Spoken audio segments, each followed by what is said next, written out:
Ok, donc comme vous pouvez le voir, je suis hospitalisée, comme je vous l'ai dit dans ma précédente vidéo. Je me suis installée, j'ai ma petite couverture Monsieur Jack, il fait super froid malgré qu'il y a un chauffage. Ma mère est venue avec moi. Là, faut savoir que ce qui est particulier, c'est que je suis hospitalisée un dimanche. Donc là, on m'a mis le bracelet d'hôpital. Il y a une infirmière qui est venue, elle devait me perfuser. Mais moi, vous savez, pour ceux qui ont suivi mes anciennes hospitalisations, j'ai un problème avec mes veines, je supporte jamais les perfusions. Donc là, ça fait depuis tout à l'heure, elle galère avec les deux bras, impossible de perfuser, impossible, j'ai aucune veine de visible, sauf au pli du cou, mais c'est pas évident de perfuser là. Donc ce qui fait que l'infirmière m'a dit qu'on allait me poser un midline, mais le problème c'est que vu qu'on est dimanche, ça va pas pouvoir se faire avant demain. Là ce qu'il en est, c'est que je dois attendre le médecin et du coup je vais voir avec lui ce qu'il va me proposer. Et bien évidemment, comme d'habitude, j'ai eu tout ce qui est basique en mode prise de tension, le pouls, etc. qui est bien. On m'a fait la pesée, j'ai perdu du poids. Bon, après voilà, ça reste stable, je suis dans la norme. Et oui, c'est le retour des masques d'ailleurs à l'hôpital. Par contre, écoutez-moi ça.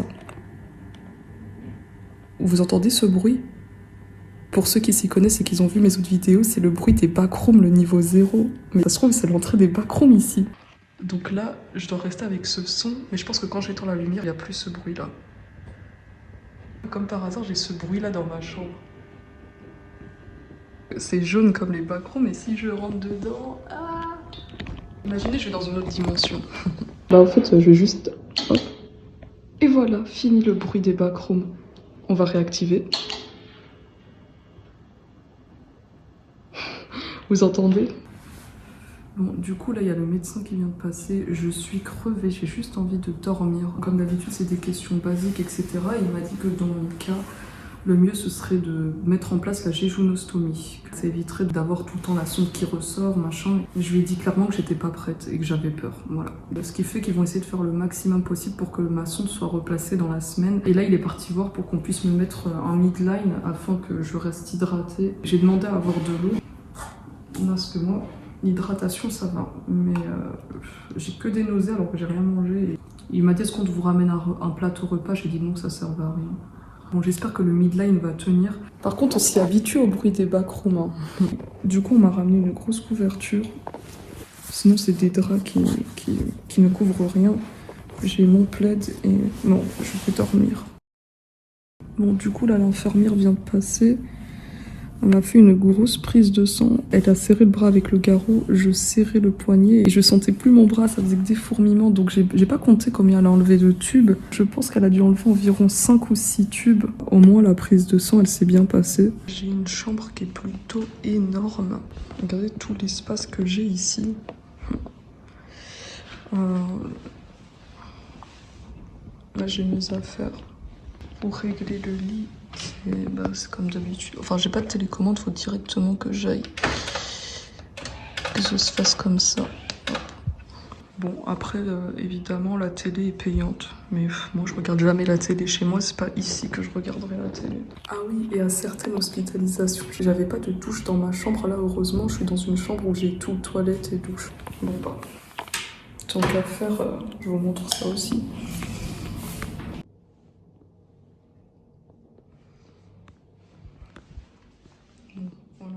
Malgré que ce soit une très grande chambre, c'est assez déprimant d'être ici. Alors là, je suis tellement fatiguée que j'ai les yeux qui brûlent. Très compliqué de dormir. Bon, du coup, mes parents là sont restés un peu avec moi. On avait mis la télé. Il y a toutes les chaînes qui sont payantes évidemment, excepté BFM TV. J'aime pas du tout les infos. Pour moi, il n'y a rien de... Je suis pas trop confiance à... Je leur fais pas trop confiance. Voilà. Donc ça, c'est le prix pour la télé. 5 € la journée, 30 € les 7 jours, 53 € les 15 jours, les 11 jours, 80 € les 15 jours, 18 jours, c'est presque 100 €. Je regarde pas la télé chez moi, encore une fois, c'est pas ici que je regarderai. Puis il n'y a rien à la télé, heureusement qu'il y a le téléphone. J'ai super mal encore à ce point là dans le ventre, ça n'en finit pas. Bon, alors j'ai une sale tête, j'étais en train de dormir, puis il y a une infirmière qui est venue, une autre infirmière, et elle a essayé de me perfuser. Donc elle a tenté ici, je sais pas si vous voyez, impossible. Elle a tenté ici. Bon, c'est encore en train de couler, du coup j'ai toujours la compresse. Déjà, en plus de faire super mal, bah, mes veines ne supportent pas. Dès qu'on rentre un cathéter pour perfuser, ça lâche. Ou alors dès qu'on arrive à mettre le cathéter et que ça marche, bah, ça dure jamais. Aïe aïe aïe, ça veut pas s'arrêter. Ça fait trop mal. Bon, du coup, vu qu'on est dimanche, elle a dit que ça va peut-être être compliqué pour mettre le midline, vu qu'il travaille sûrement pas le dimanche, mais elle va quand même essayer d'insister, voir si c'est pas possible de m'en placer. Hein. Ah, mais ça veut pas s'arrêter. Moi, je retourne dormir. En tout cas, franchement, les infirmières, elles sont adorables. Tout le monde est adorable. Quand tout se passe bien, ça fait du bien, quoi. Ah, enfin, j'espère juste que je vais pas trop souffrir, parce que là... Là, ça commence et c'est pas évident, quoi. C'est assez chiant. Ça coule toujours depuis tout à l'heure. Au moment où j'étais en train de réussir à m'endormir, j'ai dû être réveillée. L'hôpital, en vrai, même si on est censé être là pour avoir du repos, c'est très difficile de se reposer. Du coup, bah là, comme j'arrive pas à faire de sieste, à dormir, je commence à avoir super mal à la tête. J'espère que ça va passer. Et regardez-moi tous les boutons que m'a laissé la sonde. Vous voyez la différence ? Bon, du coup, face au fait que j'ai toujours ma douleur au ventre, ça après j'ai l'habitude, on m'a donné du paracétamol. Bon, le truc qui sert tellement à rien, qui m'a jamais aidé pour quoi que ce soit. Mais peut-être que ça peut calmer, on sait pas.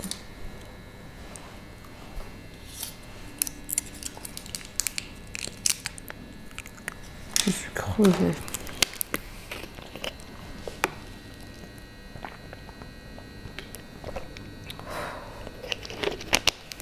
Je sais pas si avec mon micro vous entendez le bruit des backrooms. J'ai fait un live pour passer le temps sur TikTok et il y a une abonnée qui m'a montré que en fait il suffit juste de soulever ça pour avoir les télécommandes du lit. Parce que moi je galérais, vous voyez ça, il était en bas donc je devais tripoter le lit en bas pour essayer de faire monter. Là c'est parfait. Attendez. En fait c'est dommage parce que la lampe elle fait du bruit quand c'est en haut. Là. Bon là je vais pas filmer comme ça. Voilà. Là, ça fait pas de bruit, mais la qualité est nulle comme ça. Là, toute la journée, j'ai rien mangé. Hier et avant-hier, sans la sonde, du coup, à chaque fois que j'ai mangé par la bouche, j'ai fait que vomir. Du coup, normalement, là, je suis censée être perfusée. Mais le problème, c'est que les perfusions, comme je vous l'ai dit, il y a 2 infirmières qui sont venues. Ils ont essayé de me perfuser de partout, c'est impossible. Ce qui fait qu'on va me placer un midline au bloc demain. Donc le midline, c'est la perfusion qui va dans une veine profonde. Donc ça se place au bloc avec une échographie pour voir où on va. Parce que forcément, c'est pas une veine superficielle qui se voit à l'œil nu. Le problème, c'est qu'à l'époque, au bout de 3 jours, ma veine, elle a lâché. Ça a fait des caillots sanguins. En fait, c'est pas logique. Là, je peux ni m'alimenter, on peut pas me perfuser. Du coup, bah, on me laisse comme ça jusqu'à demain. Bon, après, c'est pas la mort parce que je peux toujours m'hydrater. Mais je commence à me sentir très bizarre. J'ai mal à la tête et une sensation de fatigue, mais pas celle d'habitude. En mode, c'est comme si je mourrais de faim. Je sais pas comment expliquer ça.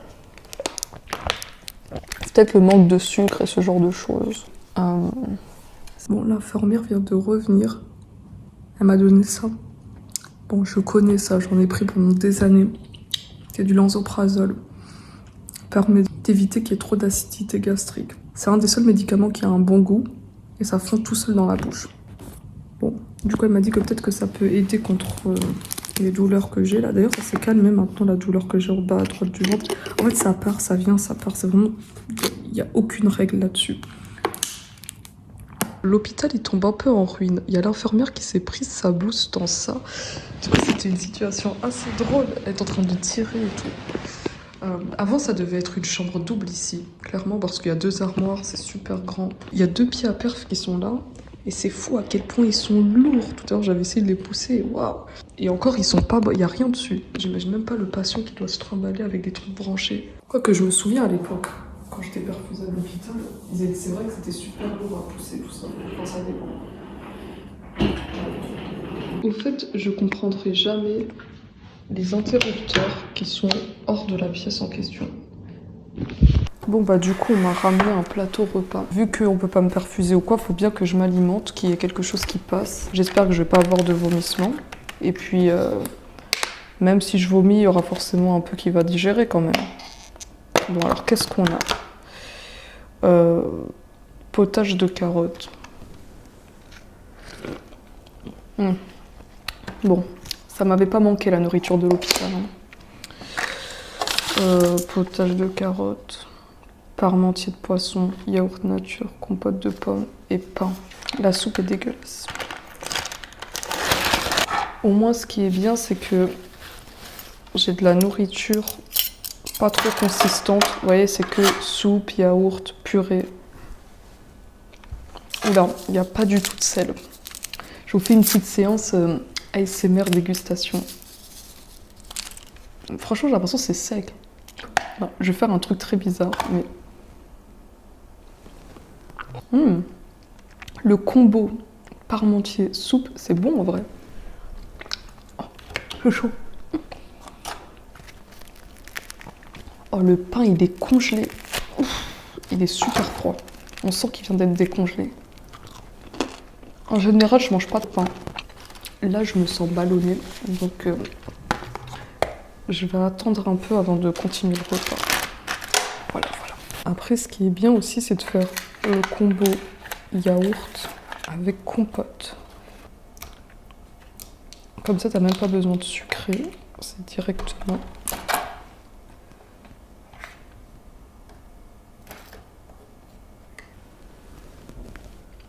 Oh, c'est glacé. J'avais pas vu qu'on m'avait donné une cuillère pour la soupe. Not good soup.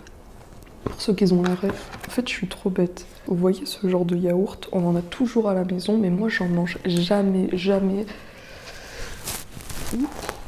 Je dis bien jamais. Le lait, j'essaye de complètement l'exclure de mon alimentation parce que je sais que ça me provoque trop de symptômes, que je tolère pas ça et qu'aux États-Unis on m'a dit que je devais l'exclure. Là, j'ai pas fait gaffe. En fait, je sais pas, je suis dans le climat de l'hôpital. Je me suis dit, ils me servent ça, donc forcément, c'est ce qui est adapté pour ma gastroparésie. Après, j'aurais pu demander d'avoir des choses sans lait, mais j'y ai pas pensé. J'aimerais trop finir, mais j'en peux plus. Et encore une fois, si j'aurais pas de problème à l'estomac, mon kiff, moi, ça aurait été de vous faire que des vidéos dégustation et tout ça.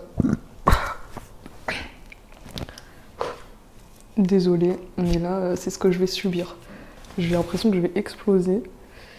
Et j'ai que des remontées, mais bon. J'avais pas trop fait gaffe, mais c'est vrai que cette chambre, elle tombe en ruine. Le tiroir, il est cassé ici. J'avais même pas fait attention que j'avais un tiroir, du coup. Ça, c'est cassé. Les prises, du coup, je sais pas pourquoi elles sont majoritairement condamnées. Il n'y en a qu'une seule sous le bureau.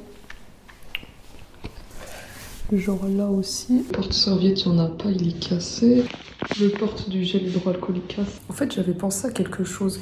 Le fait que je fasse de l'oxygénothérapie hyperbare et que je sente qu'il y a beaucoup d'amélioration, est-ce que par hasard, c'est pas en train d'endormir Lyme et le fait que ça endort Lyme, bah, du coup, ça attaque les bactéries et que justement, j'ai mes symptômes qui se sont amplifiés parce que mon corps a une réaction que ça marche. Justement, dans la maladie de Lyme, il faut d'abord se sentir super mal avant d'aller bien. Quand ton corps y réagit, c'est que ça fonctionne, c'est que ça c'est en train d'agir. Mais je sais pas si vous voyez ce que je veux dire.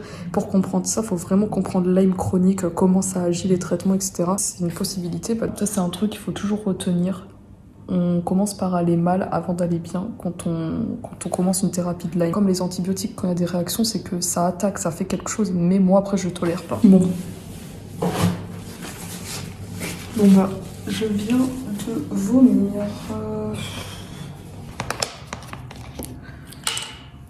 C'est horrible. Je suis en train de me dire, bordel, dire que j'ai passé des années de ma vie à vomir comme ça tous les jours. À l'époque, c'était tellement devenu une normalité, mais je comprends pourquoi, parce que j'étais tout le temps ultra affaiblie. Là, c'est fou comment ça me fait mal à la tête, ça m'affaiblit, mais waouh. En fait, je me dis, la Yamina qui était très jeune, elle est très forte d'avoir subi tout ça. La Yamina, des années plus tard, ne sait même pas comment la Yamina plus jeune a fait pour supporter ça. Au fait, j'ai juste envie de dire à la Yamina qui est plus jeune, tu pensais ne jamais pouvoir te débarrasser de tes vomissements et regarde, t'as quand même passé des mois sans avoir aucun vomissement. Et c'est déjà énorme quand même d'avoir pu avoir une routine sans avoir la violence des vomissements, quoi. Donc là, franchement, c'est horrible de retrouver ça. Regardez qui est venu me rendre visite. Regardez qui s'est téléporté pour me rendre visite. J'ai obligé de venir. Voilà, je vais squatter ici. Ouais, j'avoue, il peut squatter là. En fait, j'étais dans mon armoire à la base, je me suis retrouvé ici. Je sais pas comment. Allez, bon. Au revoir. Au revoir. Non, je rigole. C'est bien. Hein.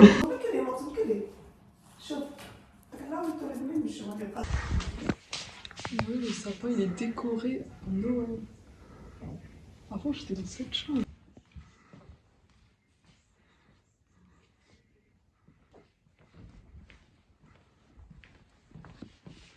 Ok, donc là, je suis en pyjama, je me suis brossé les dents. Et je vais pas tarder à dormir. Juste que je baisse l'histoire.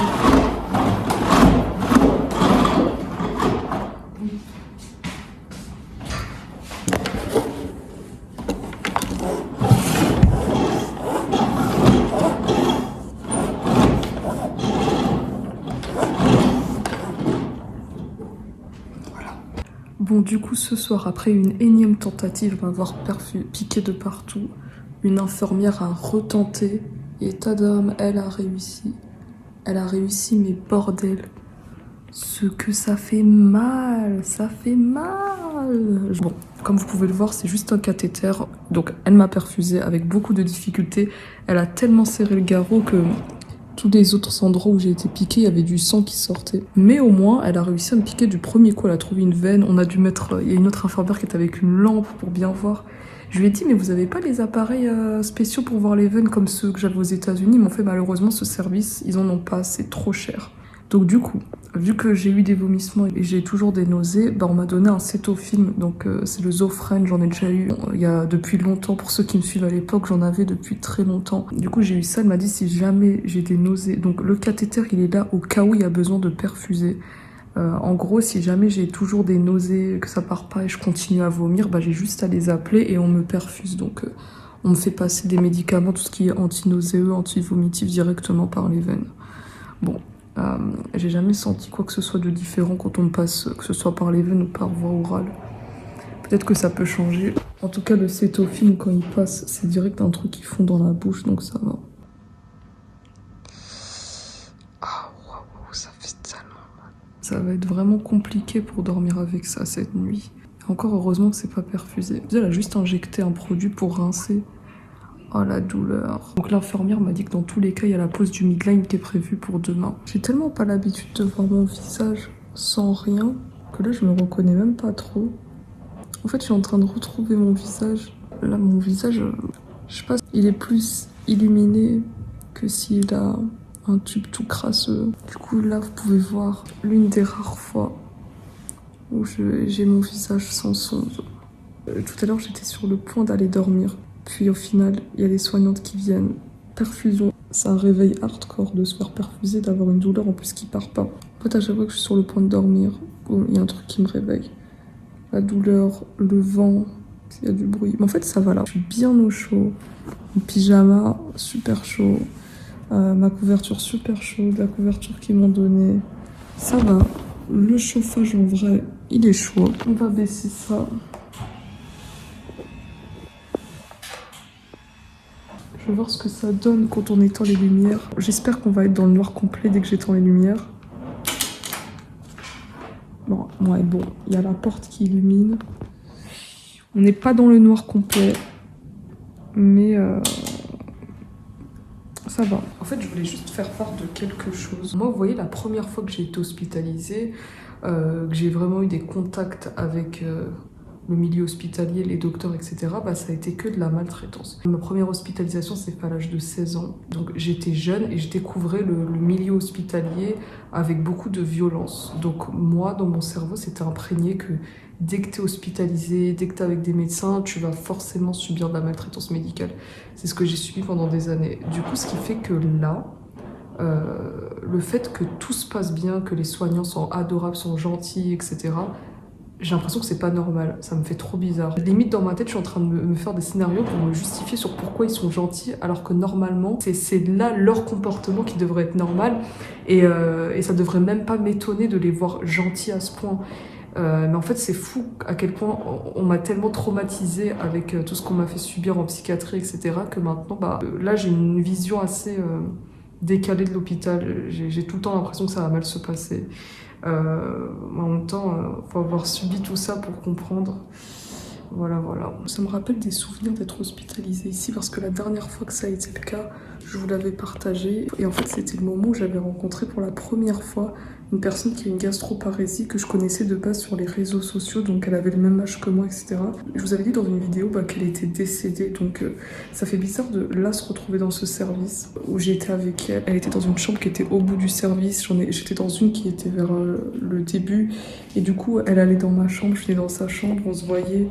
Ouais, c'est fou comment est la vie. Un coup, tu peux être là et du jour au lendemain, tout peut se finir. Et sur ce, moi, je vais dormir.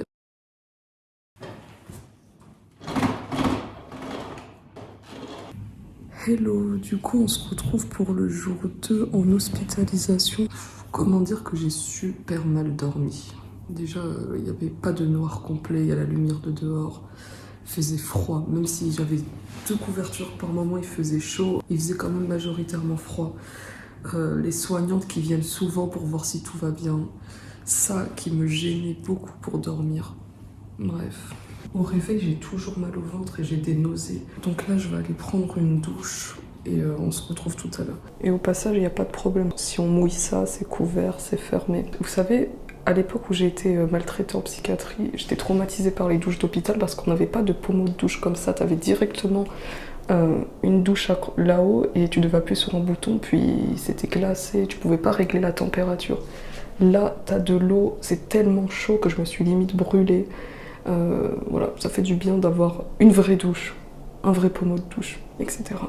Bon, on m'a quand même ramené un petit déjeuner. Moi, il y avait du café ou du chocolat. Je n'aime pas le café, donc le chocolat, en fait, la nourriture de l'hôpital est horrible. C'est de l'eau bouillante, du chocolat en poudre. J'ai que des nausées, mais en même temps, j'ai trop faim.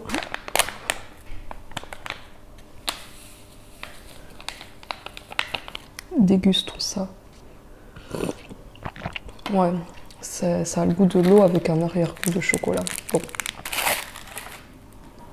Ça me rappelle lorsque je faisais l'examen de scintigraphie.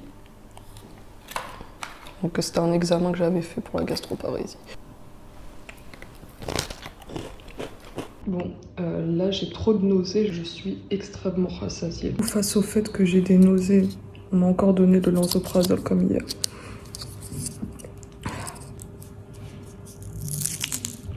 Donc ça fond dans la bouche.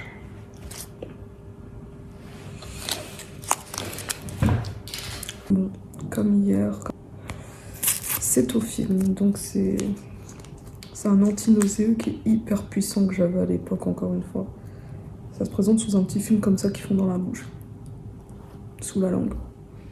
Bon, pour l'instant, je n'ai pas vomi ce que j'ai mangé, mais j'ai toujours des symptômes, donc j'espère vraiment que ce qu'on m'a donné là, ça va calmer. Pour le reste de la matinée, je fais que dormir. Il y a un étudiant en médecine qui était venu me voir, donc ça m'a réveillée. On va me placer un midline. Donc normalement, on va me placer ça aujourd'hui. C'est pourquoi là, l'étudiant, il est venu me poser des questions assez basiques par rapport à ça, en mode est-ce que vous arrivez à rester 30 minutes sans bouger le temps qu'on vous place? C'est quand la dernière fois que vous avez eu un midline? Est-ce que vous connaissez comment ça se passe, etc., etc. Voilà. Je n'ai pas vomi ce que j'ai mangé là, mais j'ai toujours des remontées horribles. Sur ce, je vais retourner à ma sieste. J'étais dans un sommeil tellement bien. Et il m'a réveillée. Il y a encore ce bruit là. En vrai, c'est trop bien ça. Moi, chez moi, j'utilise une tonne de coussins. Pour avoir cet effet d'être semi-assise, là, on a tout ce qu'il faut.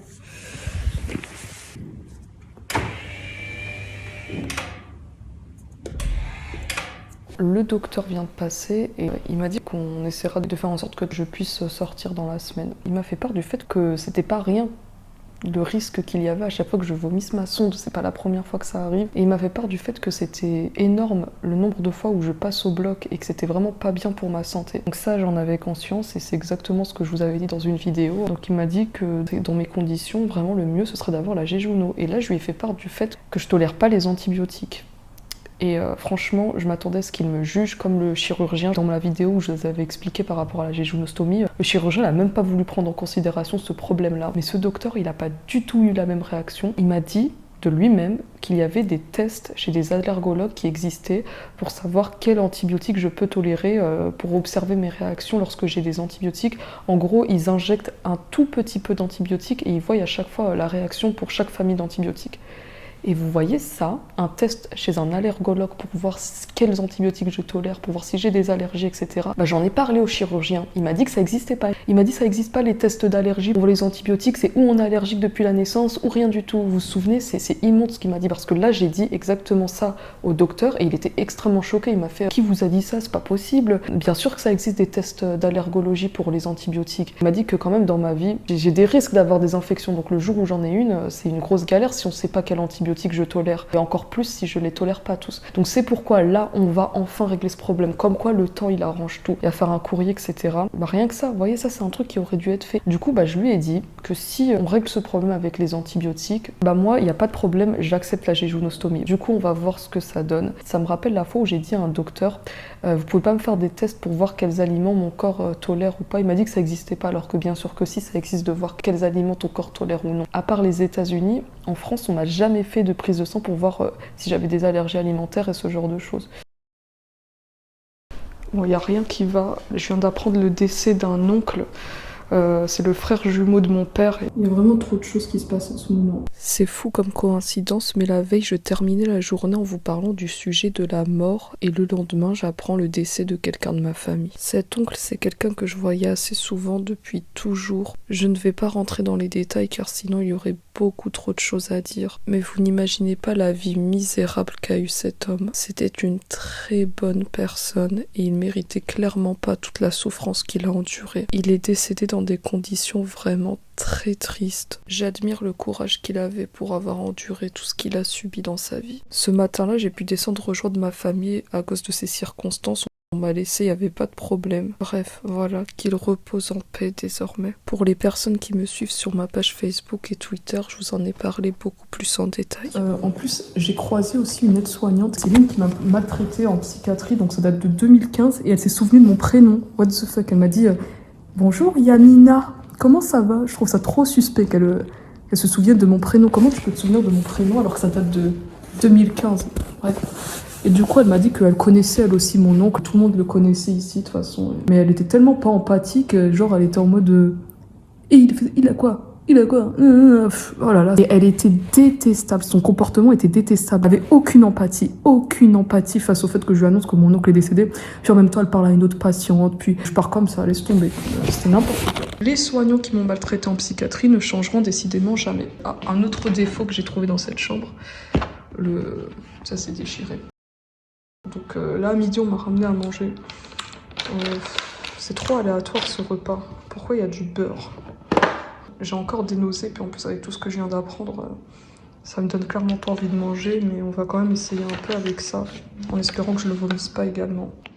Bon, du coup là j'ai réussi à manger une partie de la super menti au poisson, et là je suis explosée, j'en peux plus. Du coup là il y a les infirmières qui viennent de poser ça, on va me perfuser, mais pas avec ça parce que vu que ça tient pas, ça c'était juste au cas où il y a un truc d'urgent, on injecte des médicaments etc, mais là on a l'hydratation, on va me perfuser avec tout ça dès qu'on me place le midline.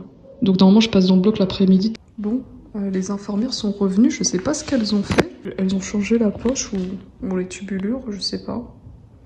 Mais bref, elles ont changé quelque chose en tout cas. Ok, donc je viens de voir sur internet ce qu'on m'a prescrit. C'est vraiment que des vitamines et des minéraux. Au moins ça devrait bien me remettre en forme. Là du coup il y a un docteur qui est venu me poser des questions pour voir si j'avais pas une atteinte neurologique interne au niveau du nerf vague. Pour voir si au final ce serait pas ça qui cause ma gastroparésie. Bien évidemment ils prennent pas en considération Lyme. Il y a un autre docteur qui est venu pour contrôler le pacemaker. Il m'a dit qu'il est allumé, il est réglé au maximum, donc voilà. Là, il y a la bibliothèque de l'hôpital qui est passée, j'ai emprunté ça. Je me dis comme ça, dans les moments où mon portable est charge et si je suis pas fatiguée, je lis un peu. Donc là, on m'a dit qu'on allait pas tarder à me descendre au bloc pour me placer le midline. Donc du coup, on me retire ça. Et sur ce, je vous donne rendez-vous dans la prochaine vidéo pour continuer à vous résumer cette hospitalisation, vous dire ce qu'il en est par rapport à la pose du midline et bien évidemment la pose de la sonde nasogéjunale. Donc je vous dis à la prochaine.